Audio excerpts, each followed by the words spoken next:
Malkin's moments. Again, some of these Malkin's moments I had prepared for Monday, but because of the audio difficulties, we're doing it today, along with some new ones. Always got to keep things interesting. So, first Malkin's moment, Genevieve Beacom recorded no hits, no runs in her debut as the first female, the first woman to play in the Australian Baseball League. Yes, plays for the Melbourne Aces, 17 years old, an electric pitcher, and she's getting a chance at the big leagues in Australia despite being a female, and credit to her. Kudos to her for, again, trailblazing a new path. And she even said how much she hopes this can inspire some of the younger generations coming up, that if they have a dream, to stick with it. So major, major shout out to Genevieve Beacom. That is fantastic. Shout out to Dak Prescott. The Dallas Cowboys, he passed Tony Romo for the most touchdowns thrown in a single season in Cowboys franchise history. He threw 5 touchdowns in the 51-26 win over the Eagles on Sunday. He threw 37 in the regular season. That eclipsed the 36 mark set by Tony Romo several years ago. Russell Wilson joins elite company. The Seahawks quarterback joined Peyton Manning as the only players with at least 3,000 yards and 20 touchdowns in each of their first 10 seasons.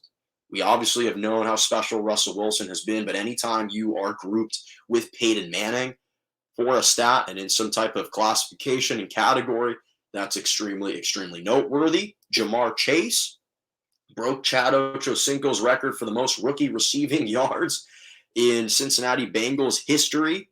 He set a single season record with 1,455 receiving yards. And speaking of wide receivers, shout out to Cooper Kupp, who won the Triple Crown, just the 4th player in NFL history to lead the league in catches, receiving yards, and receiving touchdowns. This guy has been one of the most underrated wide receivers in the NFL over the last 5-6 years.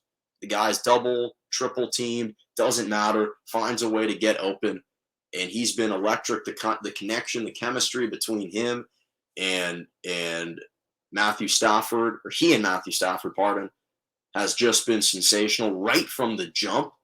It's pretty incredible, and it's only right that it culminates in that award, because he's just been tremendous. Last 3, Spurs head coach Greg Popovich made history, becoming the first head coach to coach 2,000-plus games with one franchise. He's been with the Spurs, I believe, since 1997, which is unbelievable. In fact, I actually learned recently that he was a head coach at Pomona-Pitzer, a Division III college in California that's close to me. And again, great to see that he's been able to sustain so much success. Shout out to Mookie Betts of the Dodgers. He bowled a 300 game on Sunday. A perfect game. Mookie Betts. 300. I don't know if anyone has bowled before. This was without bumpers. He's actually got the right form. He's got the right slick spin. He's got the side spin where it comes off the edge and then curls back in to get the strike. 12 perfect strikes for Mookie Betts. Should I be really surprised? I guess not. He's an athlete, but bowling is a different beast and a different animal. Shout out to him. And then finally, shout out to the Georgia Bulldogs for winning the national championship over Alabama 33-18 to claim their first national title since 1980. Just the 3rd one again in program history. 1942, 1980, which was Herschel Walker was part of the team, and then 2021. Shout out to the Dogs. That's all the time that I got for today. Thank you so much for joining me right here on J&J Media Network on Morning Joe.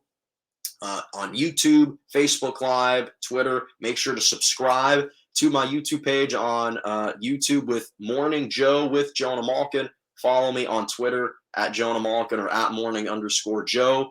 Instagram, JMalk97, and TikTok, Jonah Malkin. And as always, have a lovely rest of your morning.